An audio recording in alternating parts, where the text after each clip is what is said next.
Thế giới hôm nay xin chào các bạn. Thỉnh thoảng đâu đó trên YouTube, bạn sẽ vô tình bắt gặp những video thu hút hàng triệu lượt xem.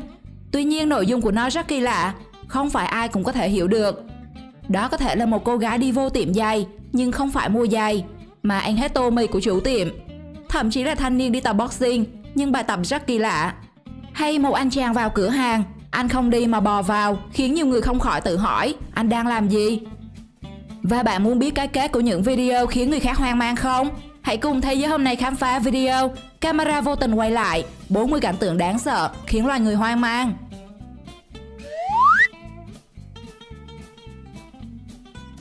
Người đàn ông đi đường. Camera vô tình ghi lại hình ảnh người đàn ông đang đi trên vỉa hè. Ông ta bỗng dưng dừng lại và xuất chiếu liên tục. Phải chăng người đàn ông đã thấy gì đó mà chúng ta không thấy được?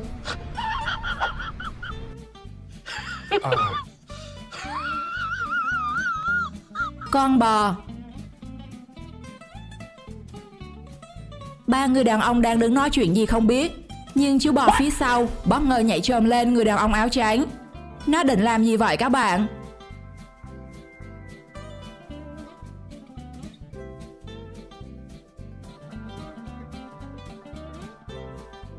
Hai chàng trai tập gym. Vào phòng tập gym, hai thanh niên mặc quần áo bịt kín người đã khiến người khác khó hiểu vì kiểu ăn mặc không giống ai. Chưa dừng lại ở đó, mỗi hành động tập của cả hai cũng khác đời người khác khi cầm túi xách kéo dây, sử dụng kìm cộng lực, tập tạ với bao tiền. Hay cách mà họ đi bộ cũng lạ lắm. Ngay cả cái bài tập chui ra vào cửa sổ. Mọi người có ai tập gym cho mình biết phòng gym có kiểu bài tập này không?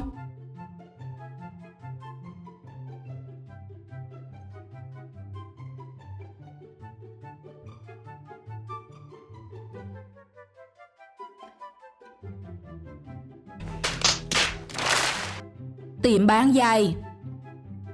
Camera của một tiệm giày đã ghi lại cảnh tượng không ai dám tưởng tượng. Khi chủ tiệm đang ăn tô mì thì có khách đến. Chủ tiệm lập tức đứng lên chuẩn bị tinh thần hoan nghênh quý khách.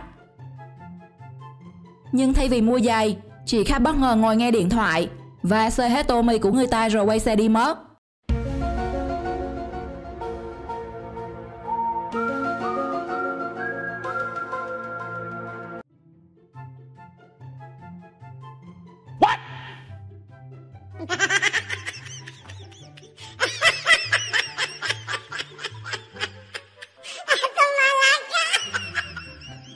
Tập boxing.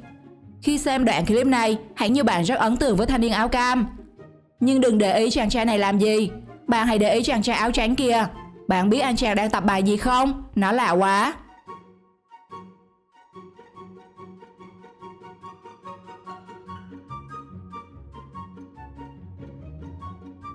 Đi xe đạp. Hình ảnh ghi lại cậu bé đi xe đạp nhưng đam mê tốc độ.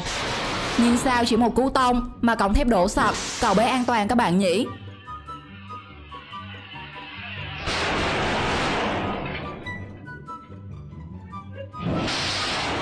Cô gái. Thế giới luôn tồn tại những điều thần bí. Như cô gái này chỉ vừa đặt mông ngồi xuống thì chàng trai đối diện lại lập tức bỏ chạy. Cô gái liền đuổi theo nhưng lại ngã một cách kỳ lạ và đáng sợ.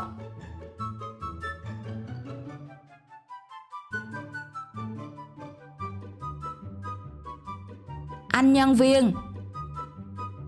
Trong khi mọi người đang tập trung làm việc và anh nhân viên này cũng vậy, nhưng hành động của anh ta ngay sau đó đã khiến cả phòng đứng tim. Khi anh chàng tay không đập cái máy tính mẹ nhìn không ra.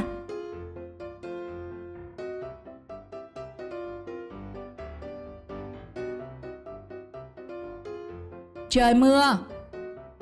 Mưa là chuyện bình thường, nhưng sao những người trong đoạn video lại lạ thế các bạn?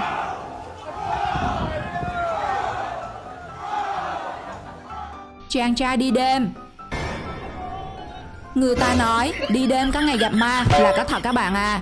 Nhưng mà chàng trai này gặp một lần cả team ma kiểu này thì sẽ không biết thế nào các bạn.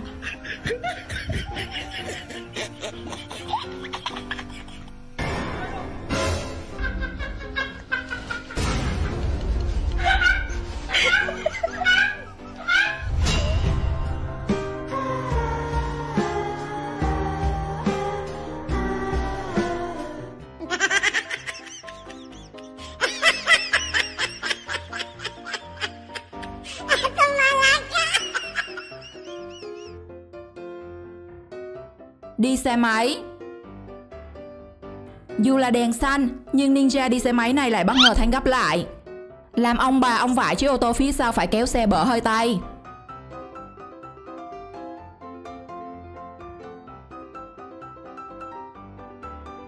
Chơi bóng chuyền. Rõ ràng là một trận bóng chuyền, nhưng sao cách đánh của họ lại lạ thế các bạn? Họ đang tập chiêu thức gì đây?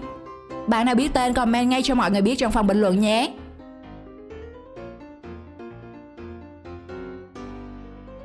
Ở diễn biến khác, thanh niên tập cái này là tập bài gì thế các bạn? Video chắc hẳn khiến nhiều bạn hoang mang vì lần đầu gặp phải tình huống đáng sợ thế này. Ăn kem. Dính kem trên môi người yêu, thanh niên hôn môi. Dính kem trên má, thanh niên hôn má. Nhưng hành động tiếp theo của cô gái, theo bạn, liệu chàng trai có dám hôn không? Nhớ comment ý kiến của bạn trong phần bình luận nhé. Chèo thuyền. Ai cũng biết chèo thuyền thì cần phải có tay chèo, nhưng cách chèo của thanh niên trong đoạn video này rất lạ. Nó gọi là gì vậy các bạn?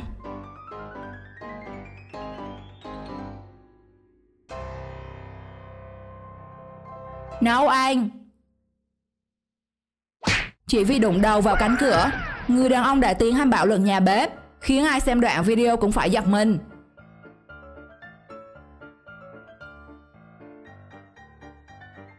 Bóng đá châu Phi. Các bạn có đồng ý với mình là cách chơi bóng của các cầu thủ châu Phi rất đáng sợ hay không? Bởi theo mình, nó dễ khiến đối thủ lên tanh sông lắm đấy.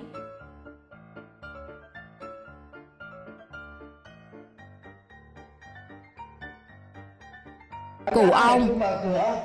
Đoạn video cho thấy một cụ ông khi bất ngờ nhìn thấy hình ảnh của mình trong gương thì bắt đầu đôi co với hình ảnh phản chiếu của mình. Trông cụ có vẻ lẫn nhưng vẫn hổ báo quá các bạn. Bỏ tay ra. Bỏ tay ra. Cái tay bỏ ra. Đấy, bỏ ra. Cái mẹ này không bỏ ra, ông bảo ông đâm vào chết mẹ này bây giờ. Bịt mắt đá bóng. Dù bị bịt mắt, nhưng tất cả vẫn không thể cản bước chân ghi bàn của anh chàng cầu thủ áo xanh. Phải chăng anh ta có con mắt thứ ba như nhị lang thần?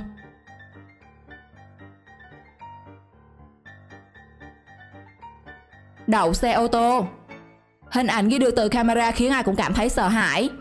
Khi không hiểu vì lý do gì, khoảng sân đậu xe còn trống như thế, mà chiếc xe màu trắng lại đẩy chiếc xe màu đen đi và đậu vào chỗ của chiếc xe màu đen.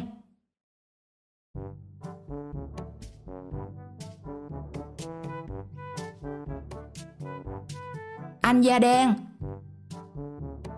Người thành công luôn có lối đi riêng, và đây là cách đi của người thành công. Nhưng mình khuyến cáo các bạn là không được bắt chước cách đi của người ta trong mọi tình huống nhé.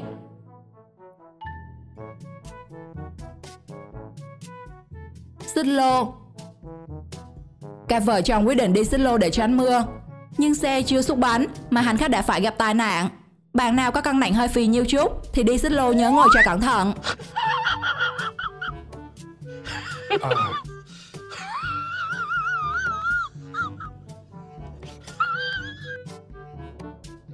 Trộm xe. Tên trộm sợ hãi bỏ của chạy lấy người để thoát thân là đúng rồi, nhưng may mớ gì chủ nhà vừa về đến cổng cũng hoảng hồn vứt xe máy bỏ chạy luôn.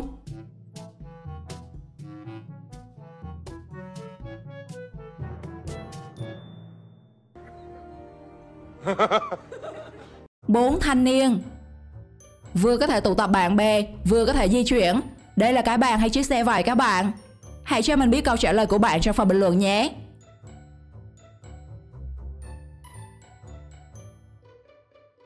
Ở diễn biến khác thì đây là xe máy hay xe đạp? Nếu là xe đạp thì sao người ta lại đổ xăng vào cái khung xe kỳ lạ đến vậy?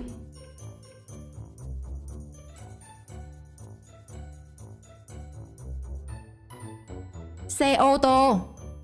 Đang định vượt lên trước chiếc ô tô đang đi cùng chiều, không ngờ bánh xe của chiếc ô tô bỗng dưng gặp sự cố, bất ngờ rớt ra, văng đi một cách đáng sợ.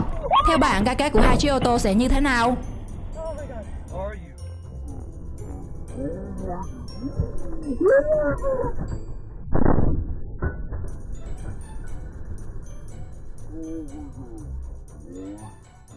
Đấu võ. Ra sân thì đấu võ. Thế nhưng võ sĩ mặc áo đen đang sử dụng tuyệt chiêu gì lạ vậy các bạn? Bạn nào có học võ và biết đây là chiêu thức gì thì comment cho mọi người biết nhé.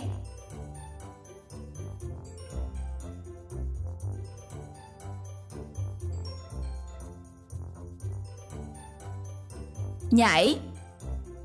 Đây rõ ràng là các bạn nữ sinh đang nhảy, nhưng mà sao có điệu nhảy nó lạ quá.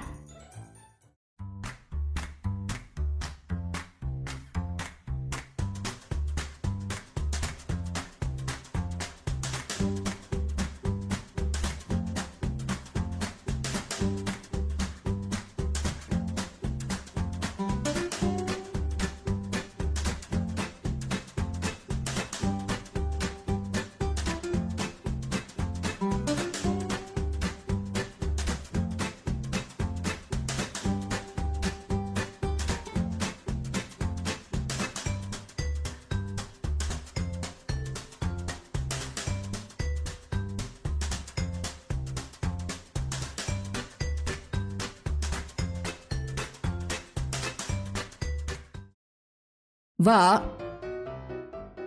Người chồng trong đoạn video đã chấp nhận cam chịu số phận, bị vợ giận trên đầu trên cổ miễn vợ vui là được.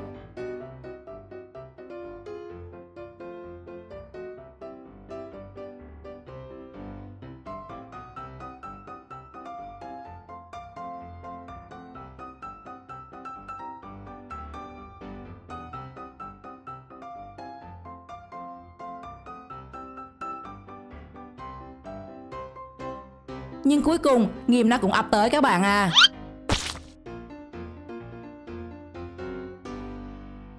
Biểu diễn. Anh chàng 3D này đang biểu diễn cái gì vậy các bạn? Màn thể hiện khiến nhiều người hoang mang quá.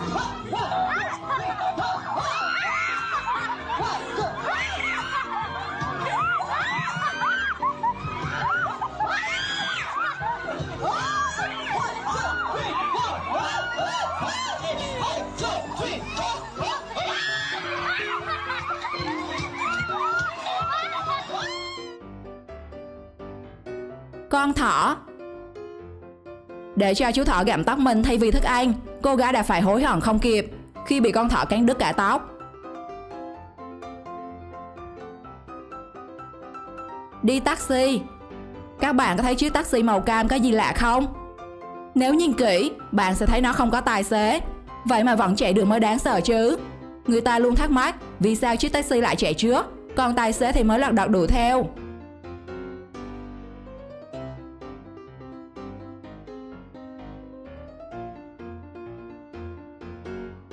Video đến đây là hết rồi. Cảm ơn các bạn đã chú ý xem và đừng quên để lại ý kiến của bạn về tình huống đáng sợ nào khiến bạn hoang mang nhất trong phần bình luận nhé. Xin chào và hẹn gặp lại các bạn trong những video tiếp theo.